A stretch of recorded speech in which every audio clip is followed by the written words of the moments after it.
Hello everyone. स्वागत है आपका मेरे यूट्यूब चैनल शिक्षा शक्ति में।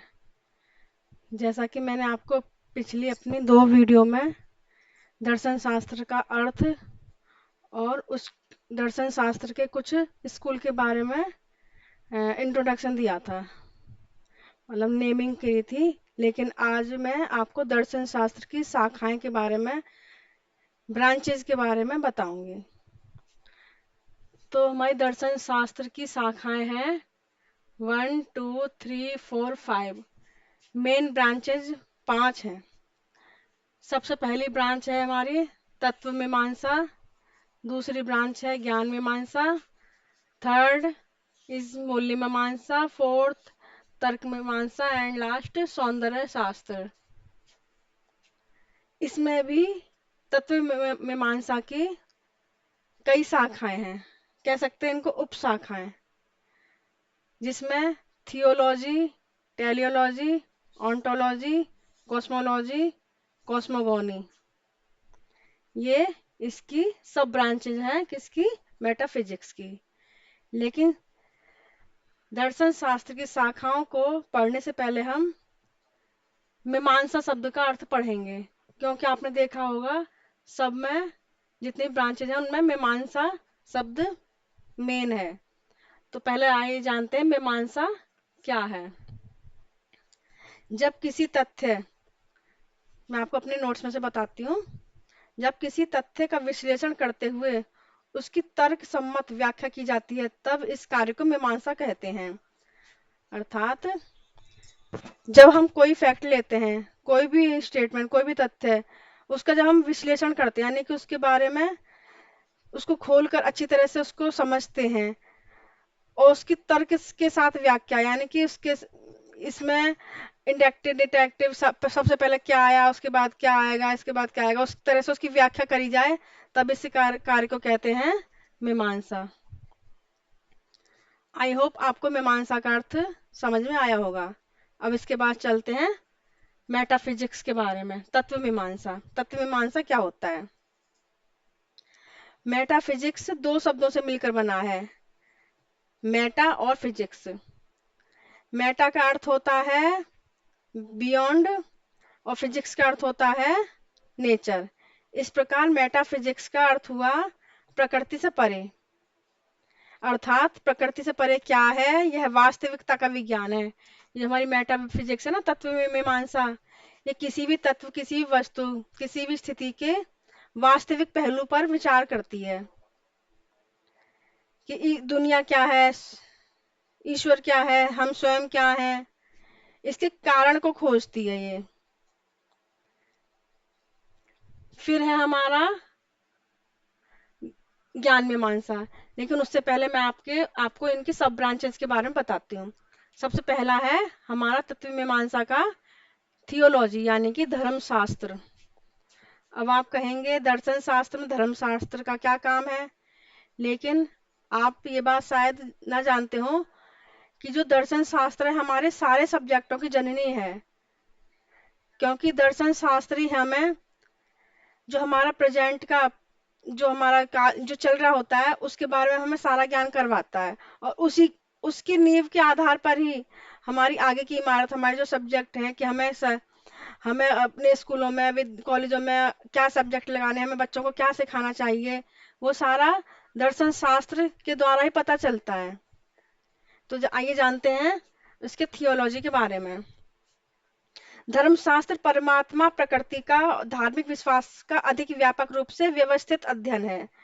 जैसे ईश्वर का अस्तित्व क्या है, ईश्वर का स्वरूप क्या है, ईश्वर का अस्तित्व का प्रमाण क्या है, ये दार्शनिकों के अकॉर्डिंग है ये। जब आप भारतीय दर्शन के स्कूलों के बारे में पढ़ेंगे तब आपको थियोलॉजी का और भी ज्यादा ज्ञान हो जाएगा। फिर आता है टेलियोलॉजी, यानी कि उद्देश्यवाद या प्रयोजनवाद। टेलियोलॉजी, इसके अंतर्गत प्रत्येक कार्य की रचना का कोई ना कोई अंतिम उद्देश्य होता है, प्रयोजन होता है। मैं बताती हूँ आपको, नोट्स में से बताती हूँ एक बार। और अंतिम कारण निहित रहता है, अर्थात यह एक प्रश्न का उत्तर देने का प्रयास करता है कि अस्तित्व का अंतिम लक्ष्य क्या है। इसे हेतुवाद या साध्यवाद भी कहते हैं। गाइज, आप जब पेपर फर्स्ट पढ़ोगे तब उसमें एक यूनिट है जिसमें हेतुवाद साध्यवाद के बारे में आपको एक्सप्लेन से पढ़ना पड़ेगा, क्योंकि उससे बहुत सारे क्वेश्चन बनते रहते हैं। ये जो आपका पेपर एजुकेशन सब्जेक्ट है, अगर आप इसको अच्छी तरह से पढ़ते हैं, इसकी प्रिपरेशन अच्छी तरह से करते हैं, तो आपका पेपर फर्स्ट में 60 से 70% आपको इसमें से ही मिल जाएगा, अपने सब्जेक्ट में से ही। तो कह सकते हैं कि जो हमारा सब्जेक्ट है एजुकेशन, उसमें नेट एग्जाम को पास करना और सब्जेक्ट के अकॉर्डिंग थोड़ा सा इजी है, क्योंकि हमें जो पेपर फर्स्ट के जो 60-70 पार्ट है वो अलग से नहीं पढ़ने पड़ते। फिर है हमारा ऑन्टोलॉजी, यानी कि सत्ता मीमांसा। यह दर्शन शास्त्र की वह शाखा है जो अस्तित्व की प्रकृति, सभी संस्थाओं में समान विशेषताओं और उन्हें अस्तित्व की बुनियादी श्रेणियों में कैसे विभाजित करती है, इसकी जांच करता है। इसे अरस्तु ने अपने तत्व मीमांसा की पुस्तक 4 में प्रथम दर्शन कहा था। लैटिन शब्द ऑन्टोलोगिया, साइंस ऑफ बीइंग, का आविष्कार जर्मन दार्शनिक जैकब लोहार्ड द्वारा किया गया था और पहली बार 1906 में इसका उनके काम ओगडोस स्कोलाइट का पहला संस्करण, इसमें इसका प्रभाव दिखाई दिया था ऑन्टोलॉजी का, सत्ता मीमांसा का। यानी कि ये प्रकृति का अस्तित्व क्या है, प्रकृति के अस्तित्व के बारे में, उसकी सभी संस्थाओं के बारे में ऑन्टोलॉजी के बारे के अंतर्गत बताया जाता है। फिर नेक्स्ट है हमारा कॉस्मोलॉजी, ब्रह्मांड विज्ञान। तो इसमें ब्रह्मांड विज्ञान, ब्रह्मांड के अंदर जो प्रकृति की दार्शनिक जांच है उसके बारे में बताया जाता है। ब्रह्मांड विज्ञान निगमनात्मक और आगमनात्मक तर्क तर्कों से संबंधित है। ब्रह्मांड की प्रकृति क्या है, हम जिस ब्रह्मांड में हैं उसे हम कैसे समझ सकते हैं, इस प्रकार का उत्तर देने का ये ब्रह्मांड विज्ञान कॉस्मोलॉजी प्रयास करता है। गाइज, इससे रिलेटेड यूजीसी नेट में एक क्वेश्चन पूछा जा चुका है। फिर है कॉस्मोगोनी, विश्वोत्पत्तिवाद, यानी संसार की उत्पत्ति, इस ब्रह्मांड की उत्पत्ति किस प्रकार हुई है, इसके बारे में विश्वोत्पत्तिवाद में बताया जाता है। मैं उम्मीद करती हूँ शायद आपको ये सब समझ में आया होगा। अब चलते हमारे ज्ञान मीमांसा के अंतर्गत, यानी कि एपिस्टेमोलॉजी। ज्ञान मीमांसा एक दार्शनिक शाखा है जो ज्ञान के स्वरूप और उसकी प्राप्ति के सिद्धांतों का अध्ययन करती है। इसमें सविद्या, प्रमाण, यथार्थ ज्ञान और अनुमान जैसे विषयों पर विचार किया जाता है। ज्ञान मीमांसा में दो क्षेत्र शामिल हैं, विचार की सामग्री और स्वयं विचार। यह ग्रीक शब्द एपिस्टेम और लोगस से लिया गया है। इसमें ज्ञान के स्रोत हैं धारणा, अनुमान, गवाही, इनकी जांच करता है। यानी कि मेटाफिजिक्स में तो आपने पढ़ लिया, आपने समझा कि हमें क्या पढ़ना है, हमें ये क्या है, ये ब्रह्मांड क्या है, सृष्टि क्या है, ईश्वर क्या है, इनके बारे में। और ज्ञान मीमांसा के अंतर्गत आप पढ़ोगे हाउ, कैसे, ये सब कैसे है, अगर ये उत्पत्ति हुई तो कैसे हुई है, इसके इसके अंतर्गत इसका जवाब देने की कोशिश करी जाती है। और जो हमारे जो सिलेबस में जो पढ़ाई बच्चों का जो सिलेबस होता है, वो पाठ्यक्रम और जो जिन विधियों से को इस्तेमाल करके यूज करके हम बच्चों को पढ़ाते हैं, वो सब एपिस्टेमोलॉजी के अंतर्गत आता है। फिर आया हमारा एक्जियोलॉजी, मूल्य मीमांसा। ये भी दो ग्रीक शब्दों से मिलकर बना है, एक्जियोलोगस, जिसका अर्थ है मूल्य मीमांसा।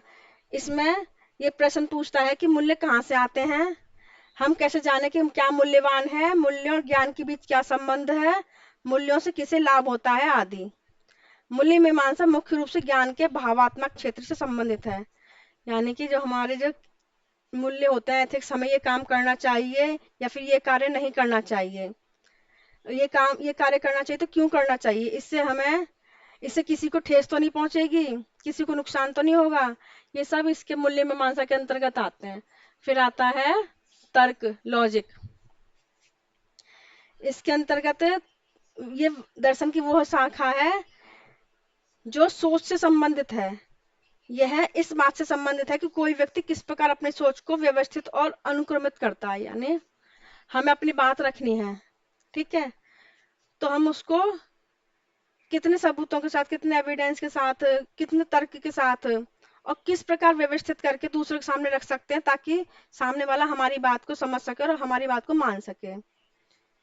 इसमें भी दो प्रमुख पैटर्न होते हैं, मैंने लिखा नहीं है, मैं लिख देती हूँ। आगमनात्मक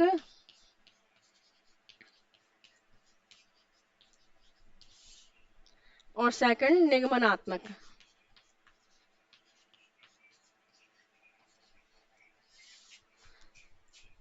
अगर आप कहोगे तो मैं इनके लिए अलग से वीडियो बना दूंगी। पेपर फर्स्ट में इससे रिलेटेड काफी क्वेश्चन आते हैं। फिर लास्ट में है एस्थेटिक, सौंदर्य शास्त्र। कोई भी व्यक्ति, कोई भी वस्तु हमें सुंदर लगती है, क्यों लगती है सुंदर, इसके पीछे क्या कारण हो सकता है, ये कला, ये रसात्मक, इसके बारे में इससे संबंध उसकी सैद्धांतिक समीक्षा एस्थेटिक के अंदर करी जाती है। गाइज आई होप आपको मेरा पढ़ाने का तरीका समझ में आ रहा होगा। अगर आपको मेरे पढ़ाने का तरीका और मेरे ये जो नोट्स हैं ये आपको अच्छे लग रहे हैं तो प्लीज़ लाइक करिए और मेरे चैनल को सब्सक्राइब करिए। धन्यवाद।